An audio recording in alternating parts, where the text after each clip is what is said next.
Assalamualaikum warahmatullahi wabarakatuh. Perkenalkan, nama saya Ismail dengan NIM A321240057. Di sini saya akan mempresentasikan hasil resume dari mata kuliah pengantar hukum Indonesia yang dimana tadi membahas tentang hukum tata negara.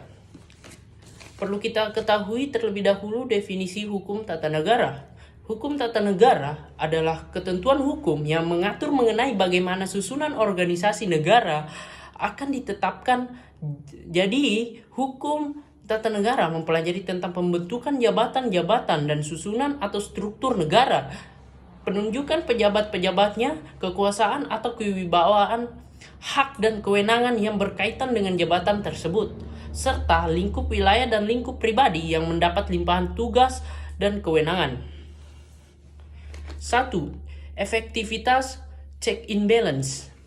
Sistem check and balance di Indonesia dirancang untuk mencegah penyalahgunaan kekuasaan dengan membagi kekuasaan antara eksekutif, legislatif, dan yudikatif.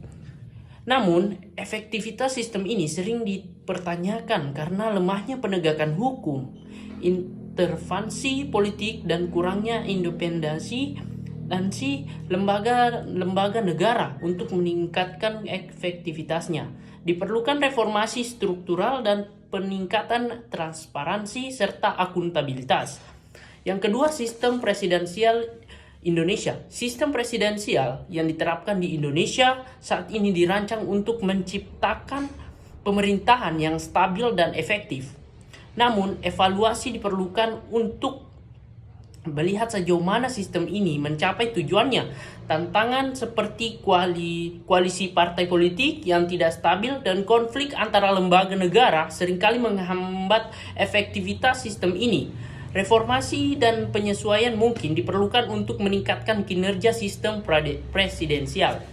Yang ketiga, ada sistem kerajaan dan hukum tata negara. Negara-negara yang menganut sistem kerajaan tetap menggunakan hukum tata negara, meskipun bentuknya mungkin berbeda dengan negara republik. Hukum yang digunakan seringkali berbasis tradisi, konstitusi kerajaan, dan peraturan yang disetujui oleh parlemen, meskipun kekuasaan raja atau ratu mungkin bersifat simbolis. Hukum tata negara tetap diperlukan untuk mengatur struktur pemerintahan dan menjamin stabilitas politik. Yang keempat, ada kedaulatan rakyat dan demokrasi. Prinsip kedaulatan rakyat yang menjadi dasar demokrasi di Indonesia, di mana kekuasaan tertinggi berada di tangan rakyat. Namun implementasi prinsip ini dalam praktik demokrasi masih menghadapi tantangan seperti korupsi, rendahnya partisipasi politik, dan ketidakadilan sosial. Hukum tata negara berperan penting dalam menjamin bahwa prinsip kedaulatan rakyat diwujudkan melalui pemilu yang adil, transparan, serta akuntabel.